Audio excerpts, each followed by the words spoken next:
Todos nós vamos passar por isso agora nesses próximos meses e possivelmente nesse próximo ano, pelo menos até o próximo ano astrológico, onde essa pseudo-grande crise, esse pseudo grande processo de consciência e de quaresma, do ano 9, inclusive, né, no ano 2025, a quaresma do ano 9, isso exige que a gente tenha um processo de morte de uma consciência espiritual velha, antiga, para que nós possamos abrir espaço para uma consciência espiritual melhor, coletiva, integrada.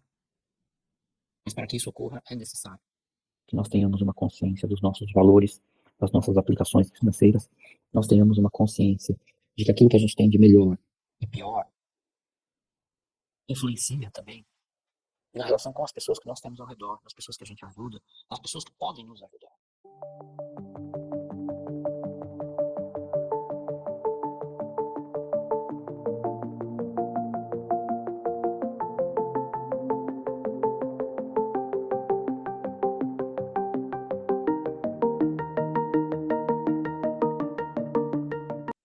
Bom dia, boa tarde, boa noite, pessoas, né?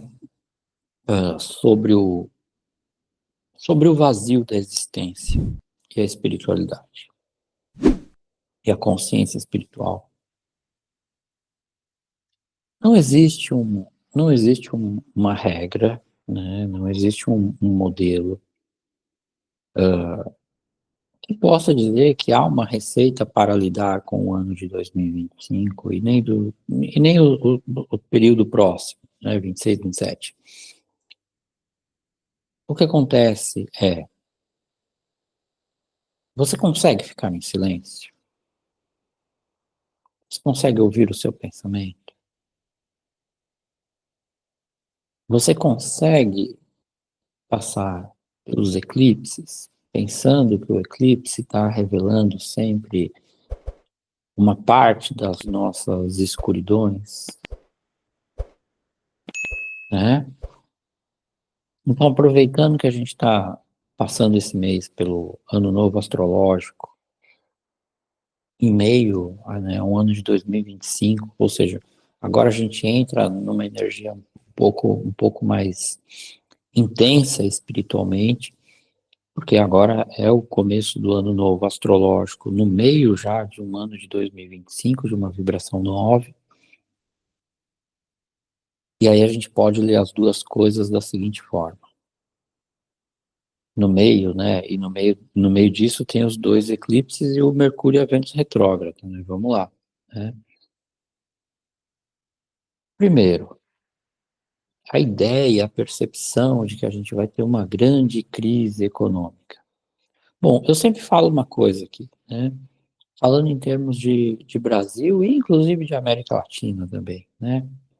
Quando que o Brasil não esteve em crise econômica? Pelo menos desde que eu nasci,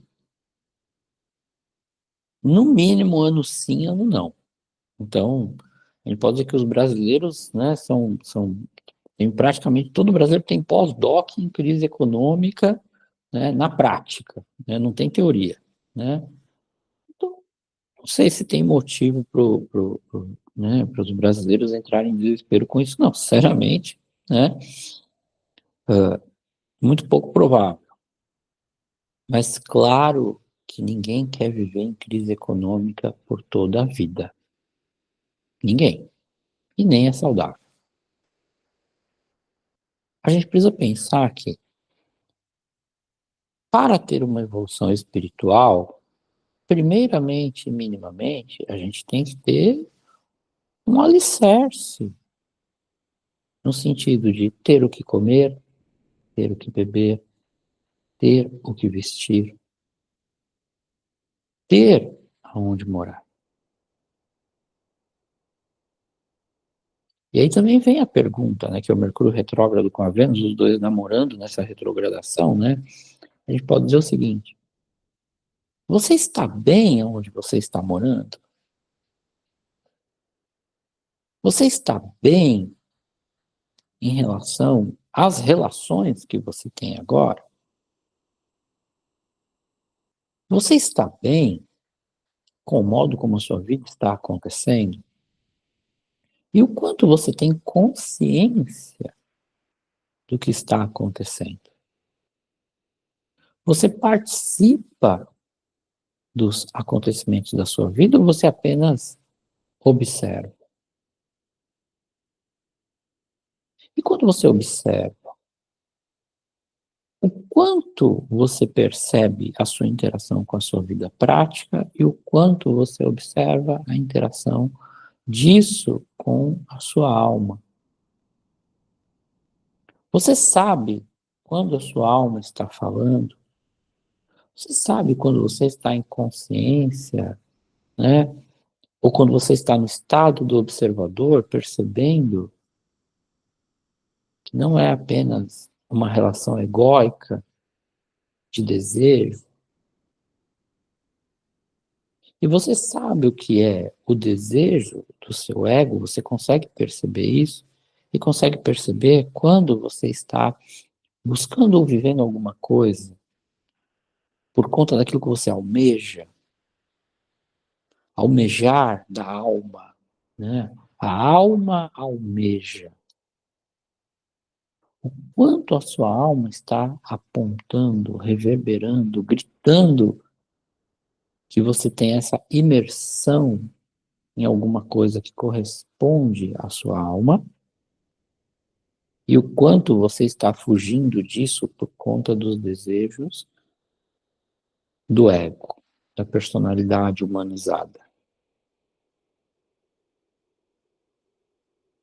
E aí, o quanto a sua consciência está realmente funcional por conta da conexão, da sincronização entre aquilo que você percebe no meio externo, no corpo físico, no cuidado com as suas contas, no cuidado com a sua vida prática. Mas no meio do ano 9, 2025, essa Vênus e esse Mercúrio retrógrado, eles também perguntam, tá, e aí quando você chega numa equação com o teu ser, na relação com a tua alma, você se permite compartilhar o seu bem-estar com outras pessoas? Aquilo que é bom para você com outras pessoas? E também você percebe quando aquilo que você está compartilhando acaba virando meio que pérolas aos porcos? Porque também não adianta você dar coisas boas para egos inflamados. Até porque esses egos inflamados vão jogar isso fora, vão desperdiçar. E uma coisa que a Vênus retrógrada não suporta é esse desperdício. Não adianta você comprar os melhores cursos, não adianta você comprar as melhores roupas, não adianta você dizer que eu comprei o XY carro mais caro que eu podia comprar. Olha, se esse carro só serve para te levar onde qualquer Uber te levaria, provavelmente você estaria numa condição melhor se você tivesse deixado o dinheiro no banco.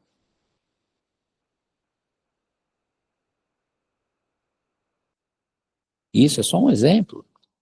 Então, o questionamento aqui, nesse momento, e todos nós vamos passar por isso agora nesses próximos meses e possivelmente nesse próximo um ano, pelo menos até o próximo ano astrológico, onde essa pseudo grande crise, esse pseudo grande processo de consciência e de quaresma, do ano 9, inclusive, né, no ano 2025, a quaresma no ano 9, isso exige que a gente tenha um processo de morte de uma consciência espiritual velha, antiga, para que nós possamos abrir espaço para uma consciência espiritual melhor, coletiva, integrada.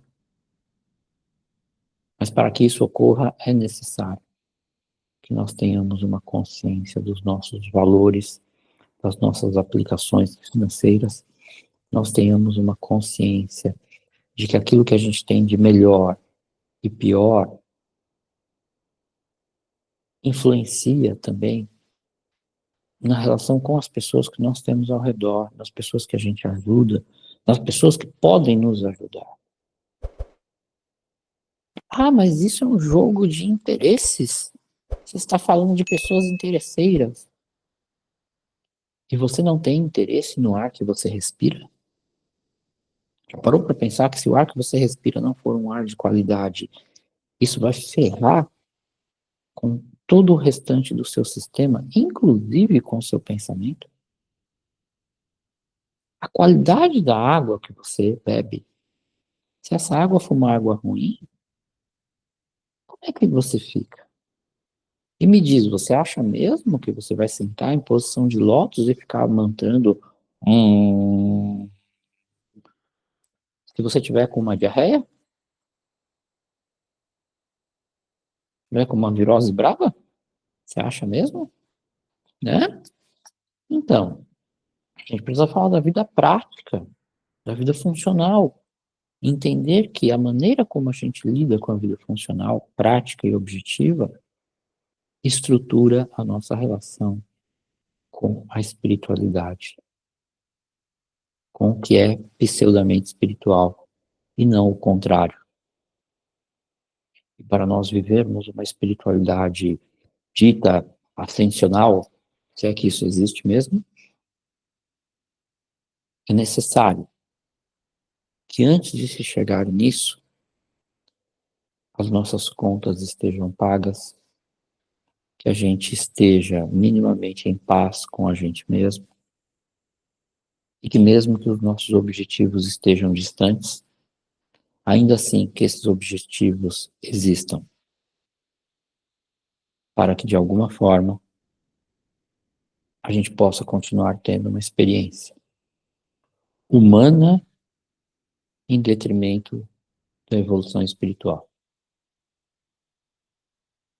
E só assim a gente também pode se despir e se desfazer da experiência humana, material, para, num próximo passo, aí sim chegar numa experiência apenas espiritual. E aí a gente vai falar disso um pouquinho mais à frente. Por agora, se você chegou até aqui nesse vídeo, enfim, vem com a gente, né? E aí a gente continua agora nos próximos vídeos falando a respeito disso. Bom dia, boa tarde, boa noite, né? E, se possível, boa quaresma em caminho aí ao renascimento. Vamos que vamos.